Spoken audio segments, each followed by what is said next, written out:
Welcome to the Masters of Resilience podcast. This show is an exploration of the unseen and unheard stories of adversity that shape the journeys of high performers.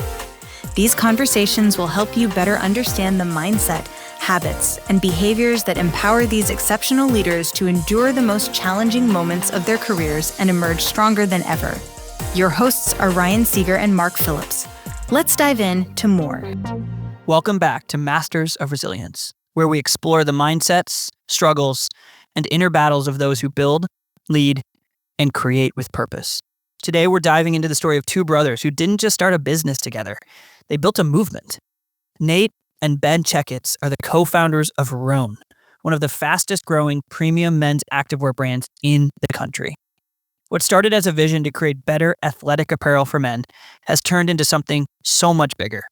A brand that isn't just about performance, but about purpose.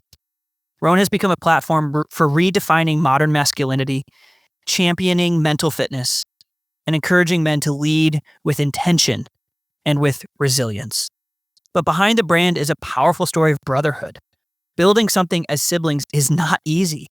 It comes with challenges, conflicts, and moments of tension. Yet Nate and Ben have navigated those moments together, growing not just as business partners, but as men. Their ability to push each other, trust each other, and hold one another accountable has been key to Rhone's remarkable success. So today, we're not just talking about business. We're talking about resilience, the kind that shows up in family, in leadership, and the way we show up for others. We'll explore what it's really like to build with a brother, how to build less but better, and the co-founders at Rhone that nobody knows. Let's dig in to more. Ben, Nate, it is wonderful to have you guys on the Masters of Resilience podcast. Thank you for being here. Ryan and I are eager to dig into all the exceptional work you've done through Rhone, and I want to start with a specific question, which is sharing a story of unseen adversity that occurred during the building of Rhone that really required exceptional resilience from either one or both of you. Can you guys share with our audience something that maybe a lot of folks don't know that really required resilience from you both? Sure. I mean, it's great to be with you guys.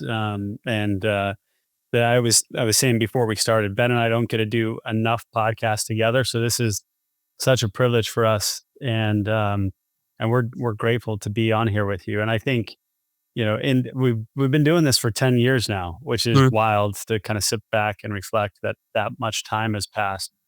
And any entrepreneur who tells you that, oh, it's smooth sailing, like you should get into it, is either ignorant or lying to you. So there's just, this from building anything, probably building this podcast, building, your own careers and families. Everything that's worthwhile comes with challenges and adversity. And there's a lot of different examples that I could point to.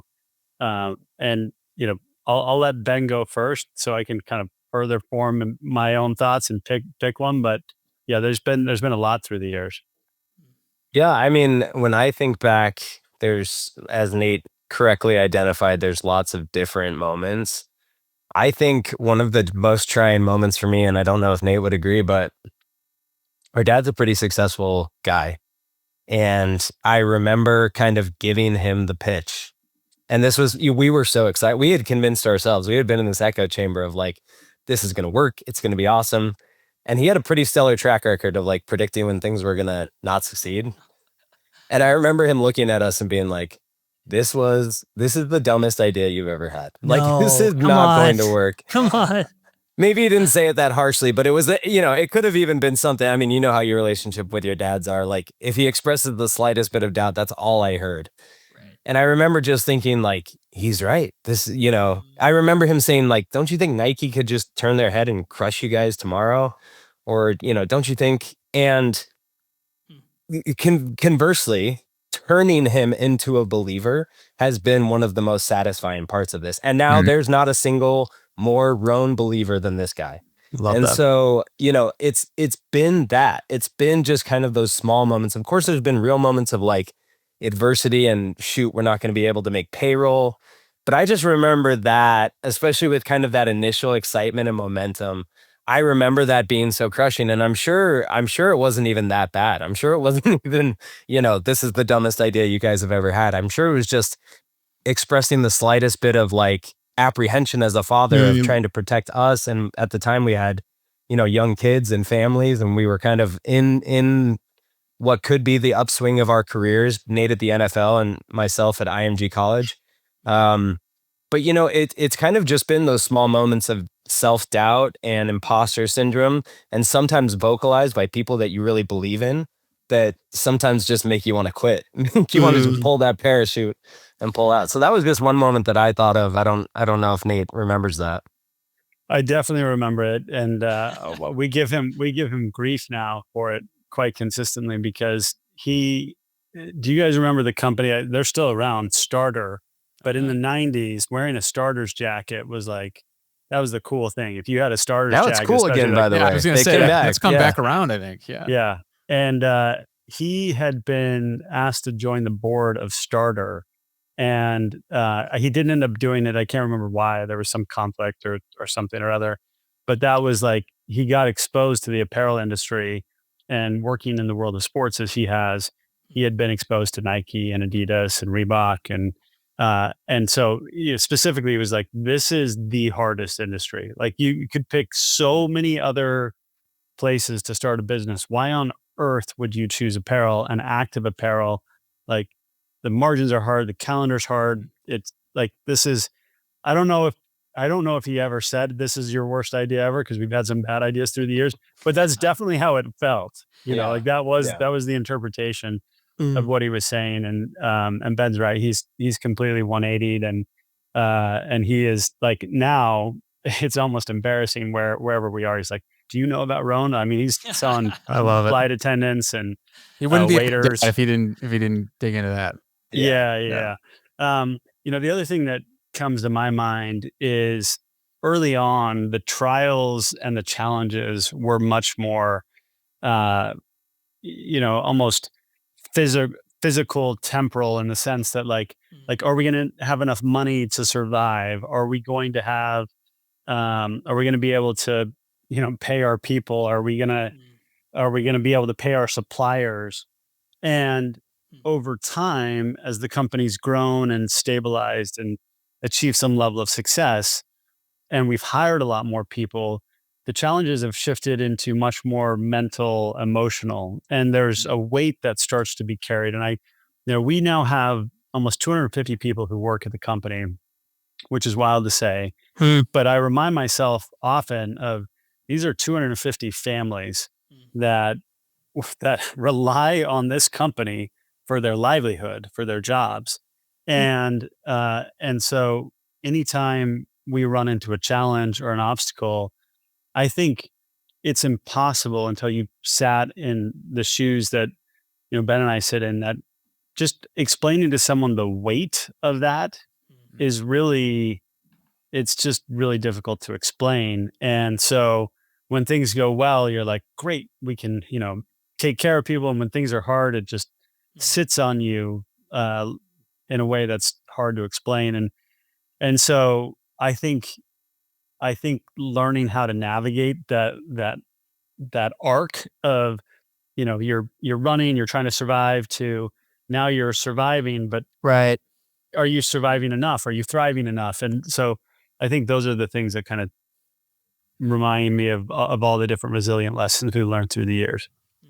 So when you guys are in that, you hit that another level, or even when you're starting off and you're going kind of in the physical to then the mental, what are some of the things that you guys have found to be successful as high performing people, that, whether it's habits or it's conversations? Obviously your brother's doing this in step by step, which has got to be helpful.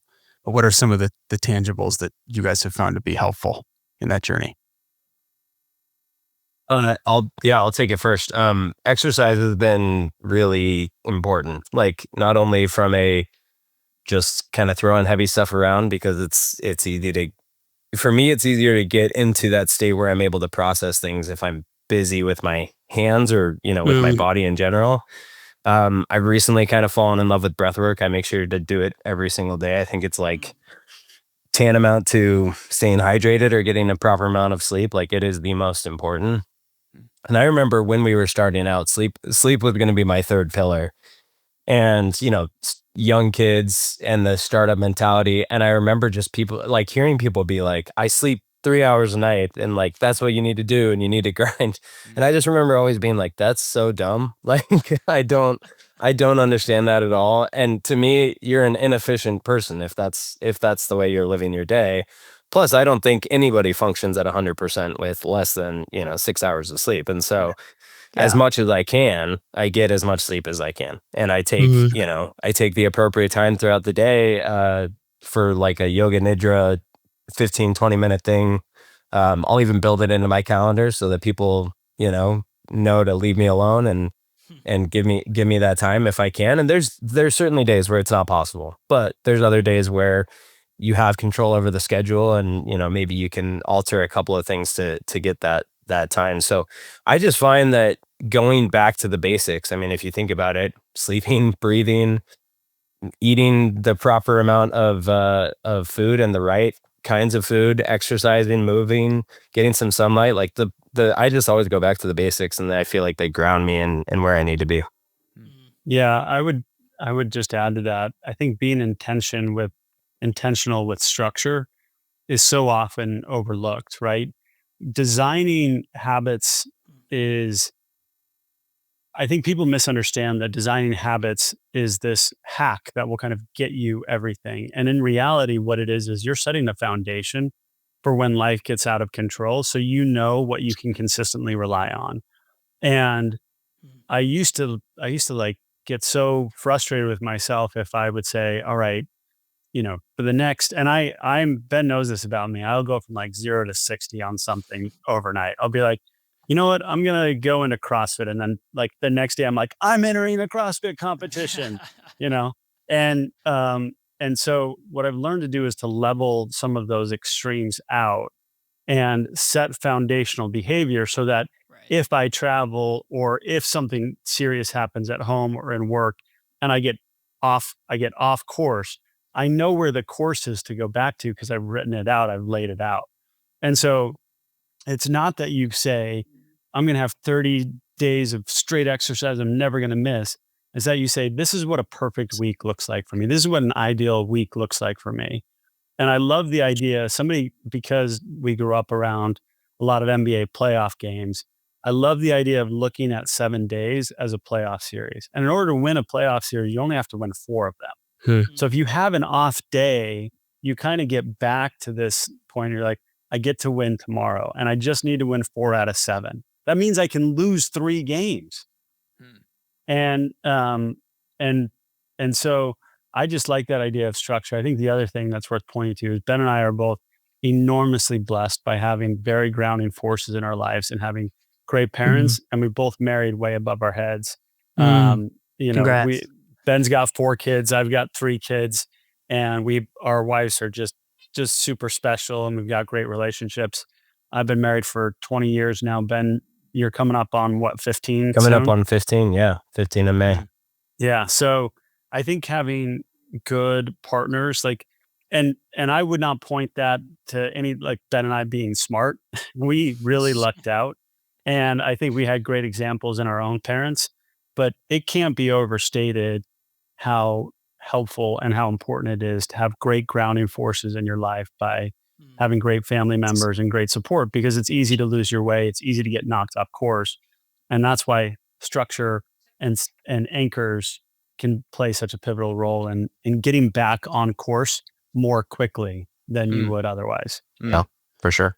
One of the quotes that I subtle plug, but I was putting my shirt on today, and it's the done is better than perfect idea. Yeah. And I think that's such a great point that I want people to hear is we're so like, we get in this middle ground of, I'm not going to take action because it's like not perfect, or it's, like nothing's ever going to be perfect. There's never going to be circumstances that are overly ideal. It's like action kills that fear. Yeah, so absolutely. Such a good point. There's another great Hemingway quote that says, it's kind of, it's related. It says, never mistake motion for action. Right. So it's that thing of just like spinning your wheels and being like, I worked so hard today. And like, yeah, but did you do anything? Right. You might have worked hard. Your back might hurt tomorrow, but did you actually achieve anything? Totally. Well, I go back to Atomic Habits a lot. For me, that was such an interesting book because I had always been so goal oriented in my life, but having a goal where you have an end result versus having a goal that is around process is so fundamentally different. And one of the things that I think both Ben and I are most proud of is we created a program internally for our company that we've started to share externally called 12 Pursuits. And the 12 Pursuits are made up of core building blocks and principles of foundational physical and mental health. So sleep, hydration, breath work are all on there, but so is gratitude and service and learning, nature, movement, nutrition. And we came up with this and used this framework that was really inspired by Benjamin Franklin. Benjamin Franklin had a list of what he called the 13 virtues. And that number wasn't decided on by accident. 13 goes into 52 weeks evenly 4 times. Yeah. And his thought was, I can't work on all of these all at once. So I'll work on them for 4 weeks at a time, and then I'll move on to the next one. When we were kind of thinking about this, we were like, well, we already have 12 months. So that seems silly. So let's just do it for a month at a time. And the idea is to advance the ball in that one process. So instead of saying, hey, I'm going to get 8 hours of sleep a night every night, you say, this month, I'm going to work on my sleep quality. And the hope is that the process and the habits that you build carry on into the next month. And you will allow yourself to not worry about or stress about your sleep until you get to that month next year. And that has been really helpful for me because in some cases, wanting to live well or aspiring to have better habits can be crushing and overwhelming just, because there's so much to do. There's so many things. You got to cut out sugar and you got to, eat this certain diet and you got to work out in this specific way. But allowing yourself to just focus on a simple and clear process and framework means that you're going to have far more progress than if you kind of get overwhelmed and try and be perfect in all of these different areas. Well said. 12 Pursuits. It's amazing. In the first 15 minutes, guys, you've already talked about your parents twice, which is awesome. I asked for it in your defense. I'm really curious to dig into this topic of identity and how we are both a function of the people who raised us. And clearly your parents have had incredible influence over you. It seems like in exceptional ways. But what has your relationship to your identity been in the context of getting Rhone off the ground? And even Ben, you alluded to that identity, the imposter syndrome, I should say, and perhaps corresponding identity crises that ensue because of the imposter syndrome we generate. So what is that relation to your father's relationship to the business? Just speak a little bit about that identity experience you both have had as you've scaled this incredible company. That's a good question. I think my identity crisis comes in a very interesting form because I am the younger brother. I actually put it on my Instagram profile. I said, I'm the chief younger brother at Rhone. It used to really bother me. I'll be very honest. Like, I felt like people doubted me. I felt like people questioned, the title or the role that I played in the business. That is to say, it bothered me in a sense because part of it was true. Like, I give all the credit to the foundation of this company, to Nate, right? And so that part of it I knew was true, but I felt like I'd always been upfront about that. I felt like I was saying, like, he's the guy. I understand that. I understand that I'm number 2, and guess what? It may surprise a lot of people. I'm really cool with that. Like, I actually love it because it allows me to lean into being a unique identity. And so I fought it forever, and then I was kind of just like, you know what? No, I'm going to tell people exactly who I am. And I'm going to show them how proud I am of my brother for what he's done for this company, for the foundation. But I am also not going to back down from the fact that I don't think this company exists without me. And I don't say that in an arrogant way. What I mean is I brought unique things to the table that, Nate has told me, and trust me, it's him reminding me over and over and over again that I had to bring in order for Rhone to exist, and I had to do in order for this company to be successful. But I think it's very easy to chalk it up to, well, there's nepotism, and he's only here because his older brother is here, and Nate's done all the hard work. A lot of that is true, but it's also because no one knew those. Like, you had a question on here about what unique talents you noticed in each other. And what I would say is, like, I didn't know Nate knew some of these things about me. Like I didn't know he had identified these things in me that he brought out of me as a leader, as a manager, as a CEO. And so from an identity standpoint, yeah, I've gone through a really interesting journey around where I used to really resist it. I used to really hate it. And now I kind of just lean into it and I say, yeah, that is me, but I also love that role. And here's why. My goodness. As Yeah, the I youngest should of four, probably. I I should- resonate, man. That's good. You're the youngest of four, Mark? Youngest of four. Yeah, the baby. Yeah. Well, I should probably warn you both. There's a great quote in Father of the Bride where he says, "We come from a long line of emotional people," and that is very true. In our case, my dad is he will cry, tear up at a Hallmark card, and so both Ben and I tend to wear our emotions on our sleeves, and that's very true when I speak about family and brothers. And the truth is I could not. This company doesn't exist without Ben, and he is the soul. I tell him all the time, he's the soul of the brand. He's the voice, he's the imagery, he's the authenticity. And when it comes to identity, I think men uniquely more than women, we tend to wear masks to try and be what we think people expect us to be. There's a lot of psychology and research as to why. And when you think about, again, these are generalisms, but they're generalisms because they're generally true. Oftentimes men feel, if you want them to feel stronger, they want to feel empowered. Women tend to want to feel loved and men want to feel capable, right? And so we put masks on to try and show capacity, capability. And I think early on, the mistake that I made was always trying to make sure that I looked the part, felt the part.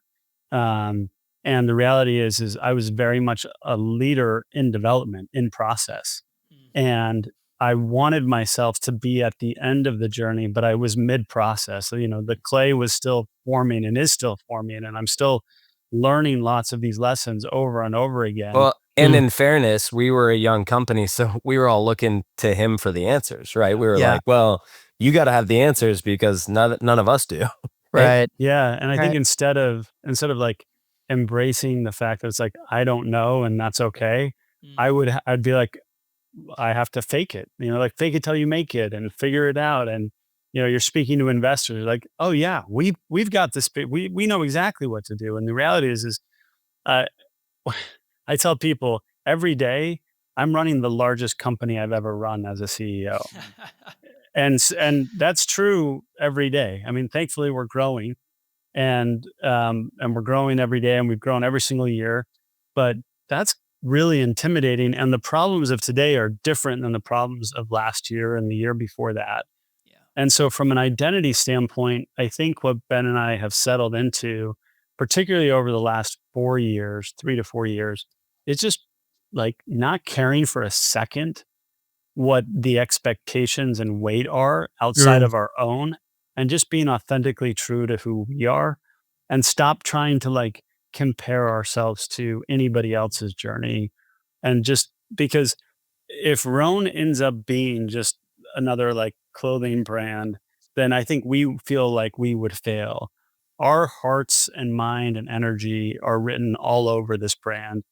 And that doesn't mean that we're perfect. It means far from it, but it means that what you get with Rhone in our marketing, in our email copy, in our social media is the striving, you're seeing the clay form live. We don't give this perfectly polished, final product over as a brand because the brand is in its journey. And I think our physical product, I would hold up to anybody's. We wear test the heck out of everything that we develop and create. And I strongly believe if you name all of our competition and we tell you this product and go get theirs, our product is better. We believe that. But when it comes to everything else, we're still in the journey. And so I think more than anything from an identity standpoint, we've just learned to be true to ourselves. And that I hope authentically comes through in every interaction that we have. Yeah. I think it And does. it's intentionally folded into the brand's DNA as well. Of course. Like even on our product, we invite customer feedback tirelessly because we're like, Yeah. it's really good. I'm sure it can be better, right? And so it is very much folded into the brand's DNA of, we don't want to tell you that we're perfect. We're not presenting this shiny spaceship, that you need to jump on. Instead, it's a rusty train that we're working on every day and making sure that we're fixing things. And guess what? There's plenty of room on board. So Right. we always say, in terms of our social following, join us, don't follow us, right? Because we don't want you to follow us. We want you to join us. We want you to join the conversation. Yeah. I want to parlay the identity question into how that's manifested itself in Rhone. There's a quote from D.L. Moody. He says, "Our greatest fear should not be of failure, but of succeeding at something that does not matter." You guys have built meaning into, it feels like, every aspect of what Rhone does. Can you talk to a little bit about that process and why you've been so intentional with the building of the meaning behind Rhone? Yeah. To take a step back, when we were kind of, Nate was putting together the website, like quite literally putting together the website. And he wrote me. I had a Pakistani outsourced developer that we were paying $15 an hour, and I was like learning how to code on the side. And he like wrote me a text that was like just leaving work. And he was like, "Hey, can you write like an about us page for our brand?" And I was like, yeah, I totally can. Like, again, putting on that mask and being like, I got this. And I was panicking. I was like, what do I do? I stayed up all night throwing together ideas, kind of seeing what worked. It's kind of one of the people were going to see this. So Yeah, it was tens- really critical. we Tens got it and right. tens of people. our uncles basically were the ones who were going to read it. But I just wanted it to be perfect, but more so than anything else, I wanted it to be done. And I remember having this unlock at like 2 or 3 in the morning where I just felt like a lot of these brands talk to you as though they are perfect themselves, and they're almost talking down to you. And when you're in high school, you're just used to being talked down to. So it works. So you're like, I'm in for life. This brand means something to me because it represents this ideal that I want to be at. And then you get to this point in your life where you don't want to be talked down to anymore. You want this sharing of ideas. You want level terms, right? You want peers, you want friends. Those are the people that you choose to keep around in your life. So I thought about, like the friends that I kept in my life. And I was like, our brand needs to be a friend to our customers. And therefore we need to speak to them at level terms, right? And so we can't say, this is this shiny, polished thing that we're putting out into the world and it's perfect. What we do need to say is, hey, we are an imperfect group of people. We are not highly compensated athletes, politicians, celebrities. We are none of those things. We're not even, this makes us a rarity in our market. And it's actually kind of funny if you start to look around at the founders of similar companies in our markets. We're not models. We're not former athletes. I know you guys thought we were models when we jumped on, but See my next question. Yeah. it's a surprise. Most people get that wrong. We're not professional athletes. We have no experience in the clothing industry. It was more just like, hey, we're a group of guys we're competitive with ourselves. We want to be better. We want to make awesome clothing, and we want you along for the ride. And as soon as we started to message from that position, it really resonated with people. People became extremely loyal to the brand. And it was more this sharing of ideas. Let's hear from you. You hear from us. It's this relationship building experience of having a brand that means something more than just, it's a shirt with a big logo, right? It was for you. You knew you were wearing Rhone. And if other people didn't know what that meant, it didn't matter because you knew you were wearing it and it meant something to you. And so as soon as we started to message from that standpoint and really put ourselves into the DNA of the brand, using literature as a base for a lot of campaigns is something I'm really proud of that we've done. Putting quotes in all the products. What do you mean by that, Ben? What do you mean using literature? So we grew up with a dad that always had us memorizing poems and reading books. He had like a list of books that he wanted us to read before we graduated high school. And instead of asking for gifts at Christmas or at his birthday, he would have us memorize poems and, classic poems like If by Kipling and The Road Less Traveled by Frost, Song of the Open Road by Whitman. What are some other ones, Nate? I'm kind of blanking, but Barefoot Boy, Yeah. the Charge of the Light Brigade. Charge of the Light Brigade by Tennyson. And so we grew up with this like very literary background. And then I actually was an English major, and I just fell in love with the process of writing and reading poetry. And so we've used a number of poems as the basis for our campaigns. Very and it cool. just elevates them into this sphere of, instead of saying, hey, this is marketing jargon. You know, when we launched our women's, we actually used a Maya Angelou poem called Phenomenal Woman.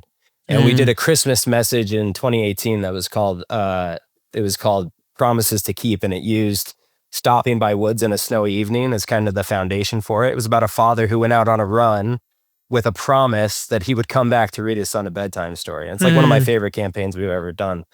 And so, but not only that, we've actually put the words onto the product. And so we do speak to the customer on this level term of like, hey, what do you love? We love this. Have you ever heard of this? Like it is this really relationship-based experience of, we're not just a brand, we're a friend, right? And we want to be that. And you attended an event, Mark, in our store.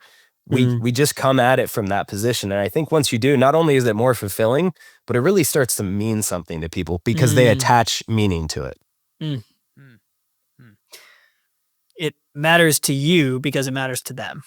That's a great way to say it, for sure. Awesome. Well, and I think there's something so powerful in just caring. It's harder, right?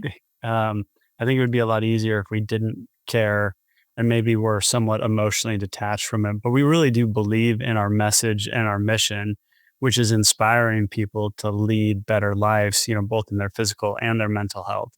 And so the event that you came to, Mark, one of these Mind and Muscle events, we've held these in every store. We've done it at almost all of our store openings. And what it is it's a 25-minute body weight workout where you get people moving, and then you end up in what is largely a group therapy discussion. And I think one of the challenging things that's the data and the research on how people feel emotionally and mentally today should be raising alarm bells. You know, as much as the news is dominated by politics, it's almost wild to me how little we talk about the challenges that people are facing right now. I read a stat the other day that 50% of men, I can't remember the age group, but it was like 24 to 40, believe that they don't have one good friend in their life. That is a wild stat. 1 out of every 2 guys believe they don't have one really good friend. So when you think about the loneliness epidemic that is plaguing our country, that is driven by a whole host of factors, probably that are not necessarily worth getting into, we are trying to create a community of people that already care, that are already good people, and giving them a chance to interact and have some of these, engagements. And so in these group therapy discussions, we've seen people have life-changing moments and breakthroughs. And I've thought so much about it because I've met with thousands of people in this environment. And I'm like, why does it mean so much to someone? Like, why is it different? How can we kind of artificially create this moment and then people leave and they talk about it? I mean, I get messages from people who came to one of these 3 years ago and they're like, I've never, ever forgotten that night. And I think it's, I call it like the summer camp effect. You could go to school with people for years, but if you spend a week of shared discomfort in a summer camp with someone, like all of a sudden you're best friends for life, right? And so in a 45-minute discussion, largely with strangers, you're asking prompts and getting people to share things that they don't really talk about out loud very often. And that is extremely uncomfortable, but it's shared discomfort. And that's why working out with someone is far more likely to build a better and stronger bond than most activities, because it's shared discomfort. And I also think there's this element of, again, and I think this is more unique to men than it is to women, but everybody is like this. We fear so much our own inadequacy, and we have so much self-doubt, and we feel like if we were to share our biggest fear or the worst thing about us, that somebody would look at us in a way as if we were weak or different or not able or not capable. Mm. And what a relief it is to be able to say, I'm struggling with this thing, and to get back, yeah, but I love you anyways. I care about you Right. anyways. Yes. And there's power in kind of considering this idea of both. I can know that you're having a hard time and you're incredibly capable. I can see the dark that you're grappling with and still believe that you have great light and great capacity. And that is such a rewarding, safe, good feeling that brings out greatness in people. And I think when we think about a lot of the challenges that we face right now, it's because people are suffering in silence. And when people hurt, they tend to want to hurt others because they don't feel that safeness and that peace inside themselves. Well, and we've drawn these really, really artificial lines between each other where we say, if we don't agree on every point, we can't possibly be good friends. Right. And I think that is like one of the most dangerous things of all, because it should not matter what your political, religious, whatever affiliation that is creating that divide. Like at the end of the day, we're all human beings. We all have our own beliefs. We all have reasons for believing what we believe. But it should be, like Nate said, it should be based on something a little bit deeper. I read this great quote that was by Terry. Is that author that mom loves? Terry. Oh, I know exactly who you're talking about. He wrote, he's the Arbinger guy. Yes. And basically the quote was, like a true measure of holiness, which is like being like God, is how we treat one another. And it doesn't say like how we treat people that believe the exact same thing as us, how we treat people in our same, religious congregation. It's how we treat one another, how we treat people on an individual basis day by day. And I think that is just so perfectly encapsulates that if you, even if you don't believe in God, to have the attitude of loving people despite their imperfections, or maybe even because of their imperfections, is really what this life is all about. Terry Warner, who came to me. There it is. Yeah. So on this topic too, when you feel like people are having these profound moments, what have you seen to be successful in these people's life to kind of sustain that longer term? I think the hardest thing is, especially if we come into a town, we hold an event, and then we leave, you wonder, are we just like putting a Band-Aid on a bleeding wound? But really it comes down to what we're trying to teach is what we just did is uncomfortable, right? And in fact, when we hold these events, if we say to people like, hey, come get in a group therapy session for 45 minutes and it's going to be great. Don't worry, you're going to love it. Like literally no one would come. We'd get zero attendance. But we put it under this banner of mind and muscle. And at the minimum, you're going to get a good workout. And then we're going to do this fun thing that you'll get some good benefits out of. And usually like we have no problem filling the session.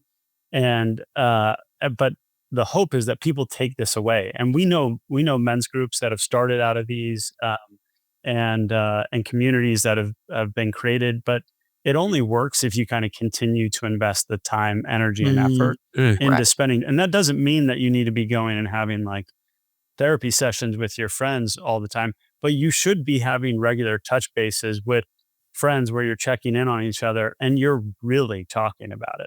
You're not saying like, hey, how are you? And the answer is, I'm good, man. Everything's good. Like, you're like, no, dude, tell me how you, like, what are you struggling with? What are you, what's on your mind?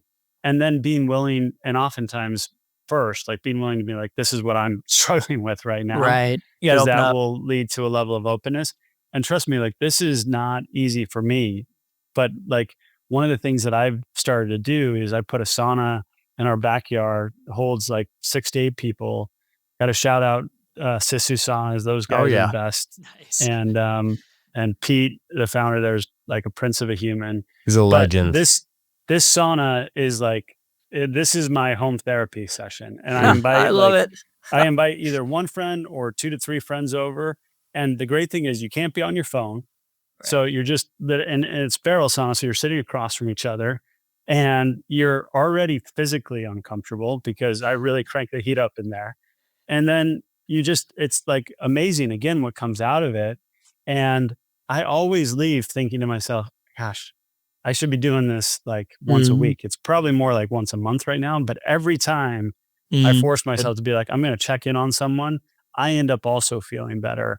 So to your question, Ryan, I don't think we can't uniquely solve this, but what we can try and do is we try and teach correct and true principles and hope that people, as they're struggling, learn that this is something they can pull out of that mental health toolbox to kind of dip into when they need help. Yep. It's amazing what a 210 degree sauna plus a little cold plunge action. He goes 230.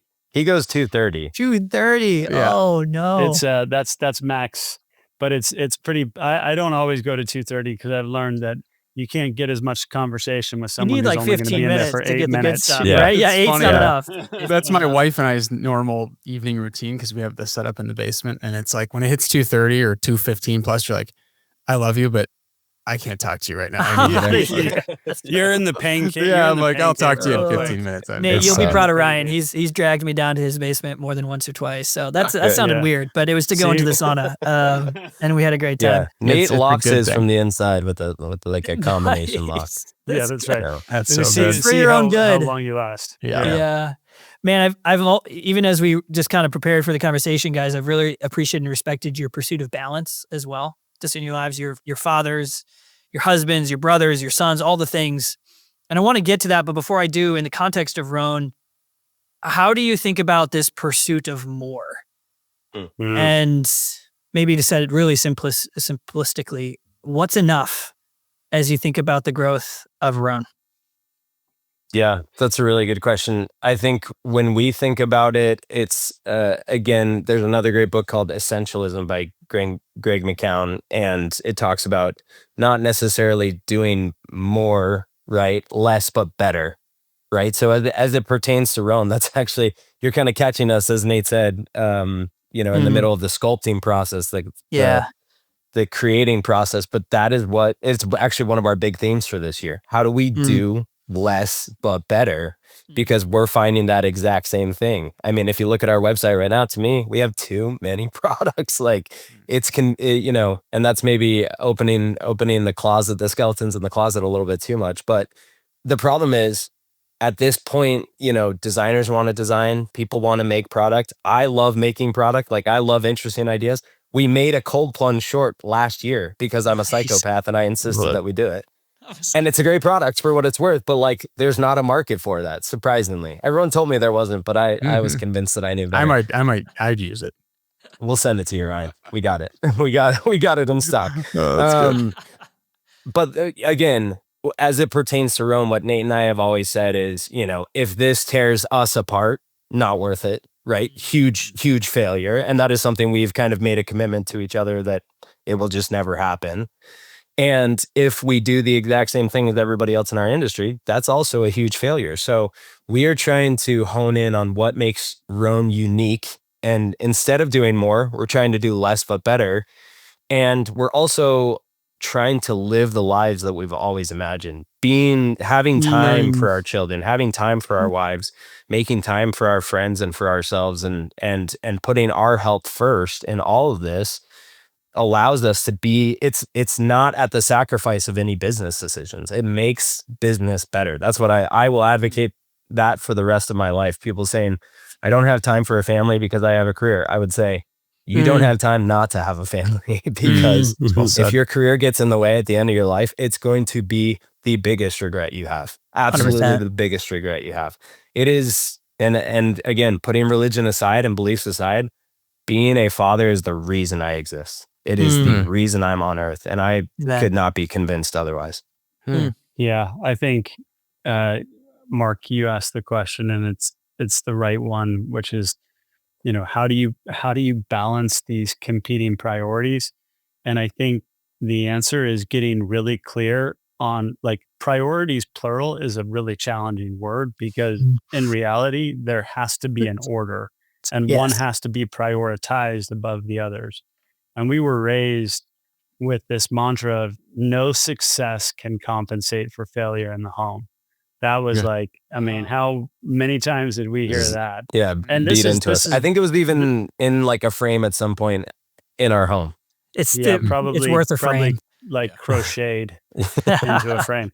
Not by our mother. She's not into that. But this is while our dad was having, pretty significant success in the world of sports and being recognized. And I think we have just been so fortunate from both of our parents to understand that, their number one commitment and priority was to God, and then to each other, and then to us, and in that order. And so I think, again, going back to, I was a consultant, so I love framework thinking, because I just think it sets you up for success to kind of say, this is how you can process problems and identify solutions. I remember right as we started this, and we've reiterated this to each other all the time, is there's just, this company could go to zero tomorrow, and I am never going to blame Ben or let it get in the way of our friendship.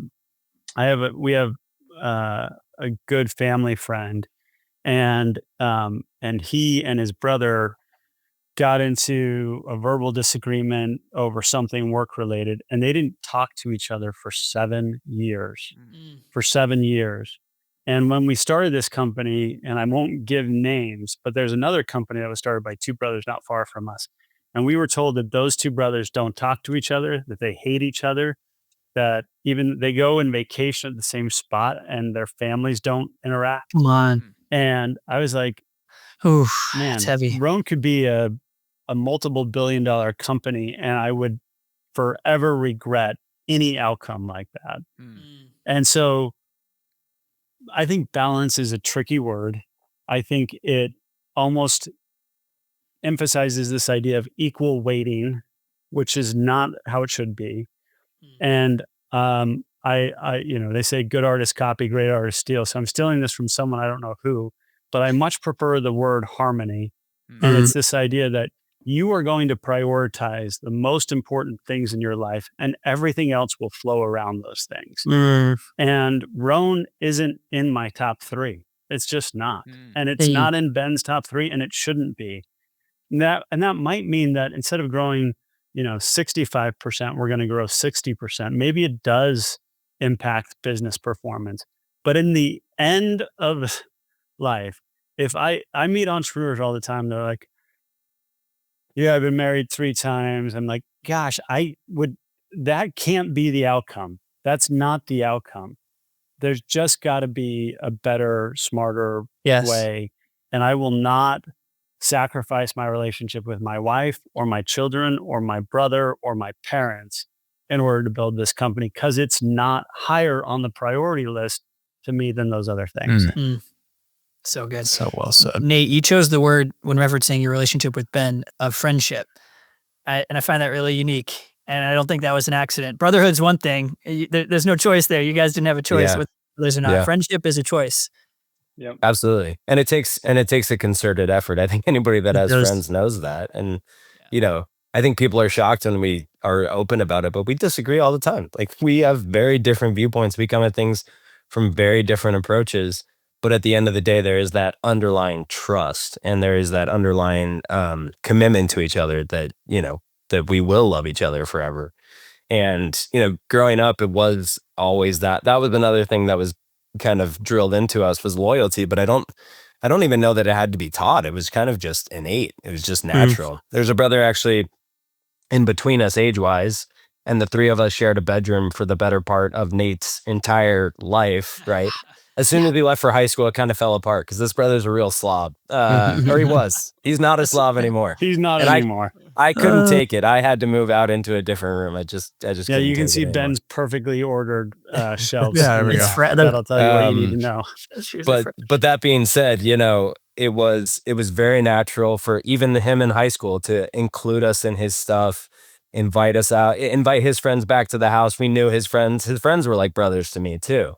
And so it was just something that was innate to be brothers first and friends second, and to defend each other and be loyal to each other.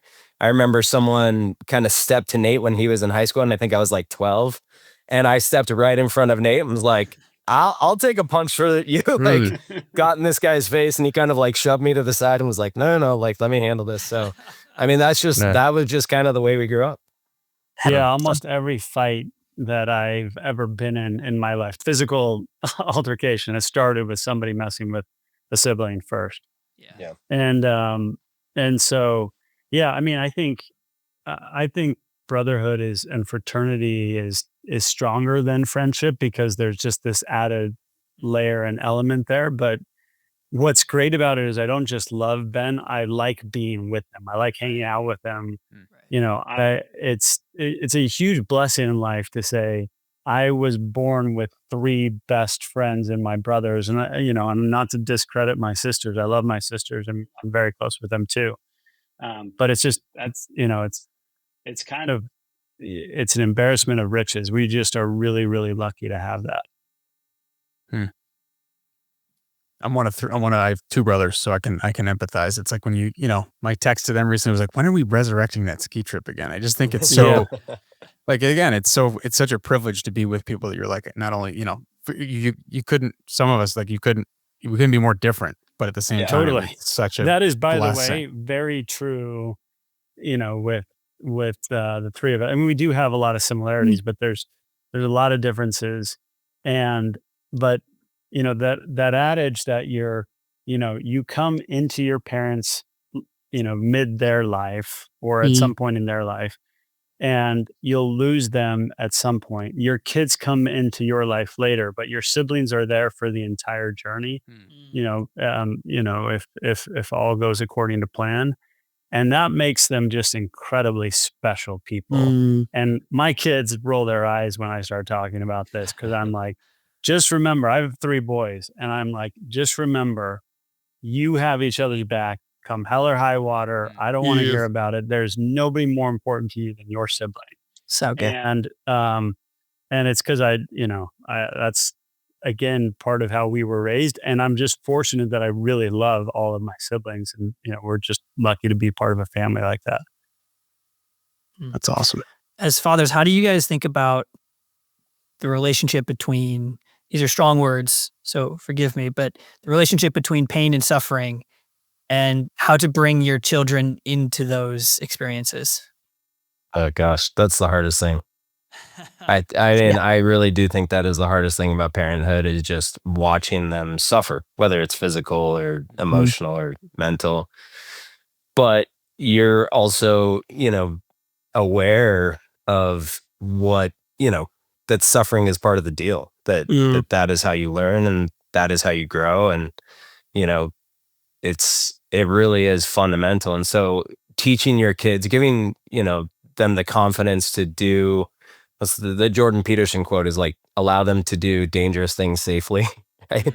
As trying to control for the variables. But man, I think about some of the dumb stuff we did, and we did dangerous things dangerously. And whether it was, I think our parents just had no choice. They had 6 kids, and so they left us up to our own devices a lot. And thank goodness, we came out alive. But not only the dangerous things, I think teaching them that they can do hard things. I have a 4-year-old. I'm like kind of preparing him to ride a bike this summer. And I was telling him how long it took his siblings. And I was like, it took Teddy, my oldest, it took him 5 weeks, and Millie, it took 3 weeks. And he's like, I'm going to do it in 1 day. And I was like, I love to hear that, but you're setting yourself up for failure. I wouldn't bet against Walter. He would. He's a bit of a madman. So he could figure it out. But, just the idea of like, I was telling him, I was like, you know what, we're going to wear pads and we're going to control, but you're going to fall over and it's going to hurt and we're going to get some scrapes. But guess what? You are tough enough. You are strong enough to do this. And so just, I think it really takes some breaking in, but, just allowing them to do it on their own and watching them succeed, like, as bad of a feeling as it is to watch them suffer, watching them succeed compensates for all of it, right? It just projects me to the moon. So I feel like I am not a good authority for this, because this is like, it's such a hard thing to do.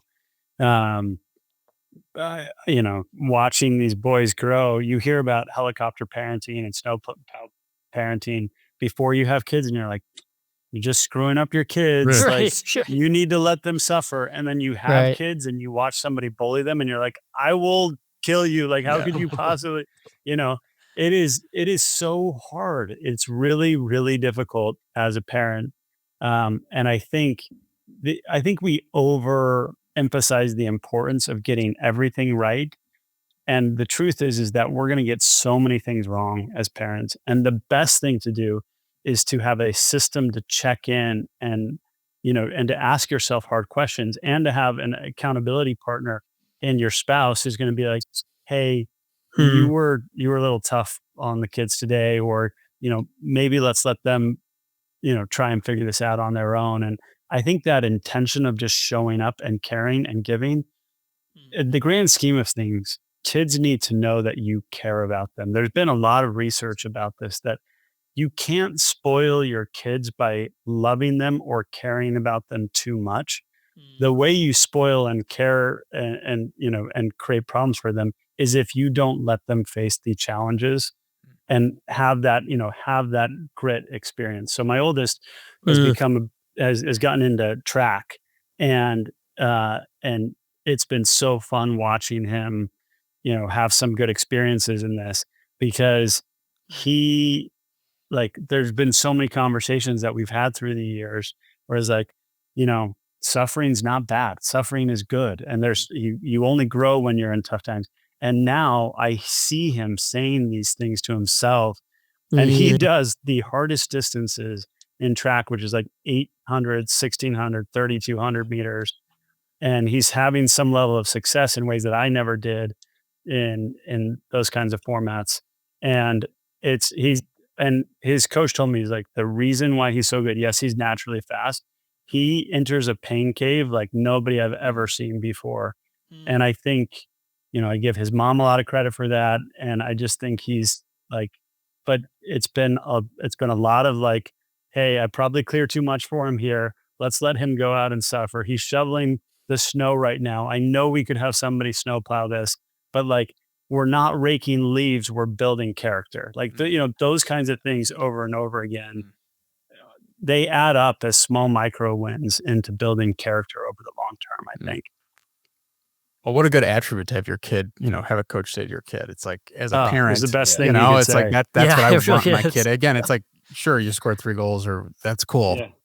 But if you're good at enduring the pain and the hardship, that's ultimately what we want to be. You talk about, like, we're a huge believer in, we're both big believers in how sports can teach so many other things than just being good at sports. And, I'm at my oldest son is at an age where I feel like I'm getting pressure to like specialize him. And I was like, no way. Because guess what? He's not going to be a pro. Probably won't even be a college athlete in any of these things. But if he can learn the different lessons that different sports teach you, because I just think an endurance from running is like one that I wish I had learned like at a young age. I have a very different relationship with it, because running was always used as punishment. So I feel like I just can't get out of that mindset. But yeah, Gabe, Nate's son, is just the best kid ever. He's awesome. That's really cool. So dovetailing kind of raising kids into marriages, give us kind of your thoughts around, obviously you're building business, running that at a high rate, parenting. How does marriage fit into this whole thing, and how do you prioritize that? Yeah. I mean, another really tough question. And again, it's just, to me, it's just a question of, as Nate said, kind of building that into the priorities list, making sure it's really high. Even, I think a lot of people lose themselves in parenting, and it makes total sense why, because it's a little piece of yourself. But making as diligent, or maybe even more of a diligent effort to continue to date your spouse, put their interests, above yours, and more so than anything else, just assuming goodwill. We got this really great piece of advice from one of my wife's siblings, her oldest brother. They kind of, each of her siblings gave us like a little prop to remember their advice, and theirs were glasses theirs were glasses that had like pink lenses, and they were like, see your spouse in rose-colored glasses, right? Assume goodwill, assume the best, because the second you start saying, oh, I know she didn't do the dishes today because she had a girls' night out and she knew that I was going to get stuck with the dishes after bedtime. The second you start making those assumptions is like the second you start falling out of love, I think. And it's not that I have never done that for what it's worth. Like That sounded very specific. I find myself in that trap often, right? Of like assuming things about my wife and then very quickly backpedaling and remembering, no, that's not who she is. She's never done that. She probably was busy with several other things and she's got all this on her plate. So if I could give, not that I'm a beacon of advice for marriage, but if I could give one piece of advice, it would be that just like make the best assumption. Not only don't make bad assumptions, make the best assumption about the other person.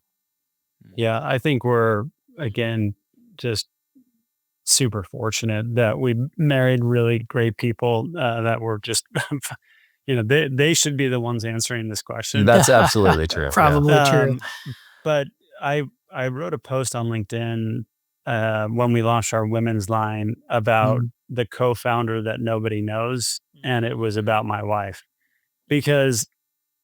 and it's hard to talk about her without getting super emotional. She's just the greatest, and she's there for the highs and the lows and the hard moments and the times of self-doubt. And she's there when, for the joys and the celebrations and in the moment we launched a women's line, she didn't hesitate. She threw every other brand out and she's all Rhone all the time. And she's telling all of her friends now every gift she gets for a friend is Rhone. Like she's just the greatest. And so, when I think about building a business with a spouse, I used to say, I really admire these couples that build companies together where the couple is the co-founder, because I think that would be really hard. But then I was like, actually, in some ways, that's what we've done. And Dana and Laura, Ben's wife, they're the co-founders nobody ever talks about. They're not going on the podcast. Their names aren't mentioned in the headlines, but they have done equal to much harder work of just keeping us going half the time.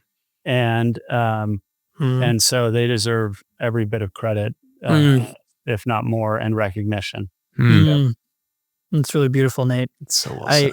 I started my company about 5 years ago, and I was sharing with my wife just a week ago. We had some really tough moments where I was totally 99% sure we were going to ship it in, and I asked her, did you have any doubt in that moment? And for whatever reason, she honestly answered no. She's like, I just thought you'd figure it out. And when I shared with her, I said, if I had felt that you had any inklings of confusion or doubt or uncertainty, I would have closed up shop immediately. Right? She was the last straw. She was the last straw holding the whole thing together. And it was a really beautiful conversation we had because I don't think I'd been able to express that to her up until this point. Yeah. But that's exactly it, man. She was the last straw. We recently rewrote our customer personas. So these are like personas that we base all of our design inspiration around. And again, talking about, kind of literary references, I put this one in from Catcher in the Rye where it says, and even when she's just standing there, she holds the entire universe together. And like, that is exactly how I feel about Laura. And I know it's the way that Nate feels about Dana. Like without them, like this all falls apart for sure. The unsung heroes, the wives, for sure. It's beautiful. Well, this has been so good, guys. As we wrap, I'm going to give you each one, give you a chance to answer this. If you could go back to day one of the Rhone journey, what is one piece of advice you'd give yourself and why? I think I would say, I'm so prone to looking forward and to like being like, all right, around this corner, then we're going to be able to do this. And I think I would just say the same thing I would say to myself as an early parent, which is enjoy every phase. It always bothers me when parents say, oh, this is the best phase. These are the golden years, or because that somehow makes you feel like every other year or every other age is like less than. And the truth is, I've got a 16-year-old and a 9-year-old, and I've been, 0 to 16. I can tell you every phase has pluses and minuses, good parts and bad parts. The only mistake you make is wishing you were in a different phase than the one that you're actually in. Yeah. And I think that's really true with business because the early years are amazing. They're so fun. they're challenging in different ways. So I would just say like really soak up and enjoy, spend less time agonizing about how you get to the next step and more time enjoying the present moment, because it won't last forever. And then you'll be in a new phase. Yeah. No, I would probably give myself somewhat similar advice, but what I would say is like, stop to smell the roses as well, and like take pictures and videos of everything, because we get these questions all the time. Like, hey, do you guys have pictures of like the starting days? And I'm like, no, we really don't. Like, we were so freaking busy. We just like never stopped to take like a picture of like our first samples that were coming in and stuff like that. And so there's like zero documentation of it. And so I would give myself similar advice, but just say like, while you're enjoying the moments, create the memories as well. Just so you can kind of look back on them with fondness. I mean, they live in my head for sure, but I would love if they lived in my photos. Yeah. It's awesome. I love it, man. Guys, this was awesome. Thank you so much for the time. It's such thank a you privilege guys. to hear the story. Thanks for giving us the opportunity. And for listeners' sake, where can they keep tabs on you guys, Roan socials, all the things?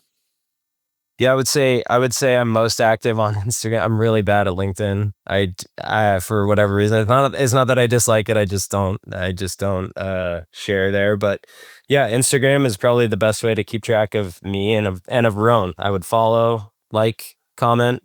We can use all the engagement we could get. But yeah. Yeah, the same. It's just, I think we're both at our first and last names on all the channels. And Ben's more active on Instagram. I'm probably more active on LinkedIn. And but really, we put most of our emphasis in the branded channels. I'm not very good at putting myself out there as much as we should be.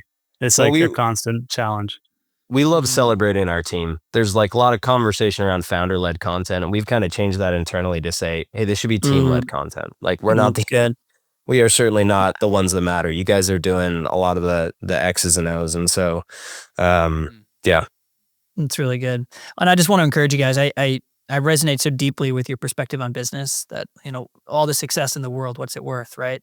And sometimes I get confused with myself of like, is that really all that unique? Am I beating a broken drum here? But it's so important. And there's not enough leaders in the world that think like that. So I just want to encourage you guys to keep going. This is such good work you're doing. And you're setting the pace for a lot of us that are, following in those footsteps. So appreciate the good work you guys are up to.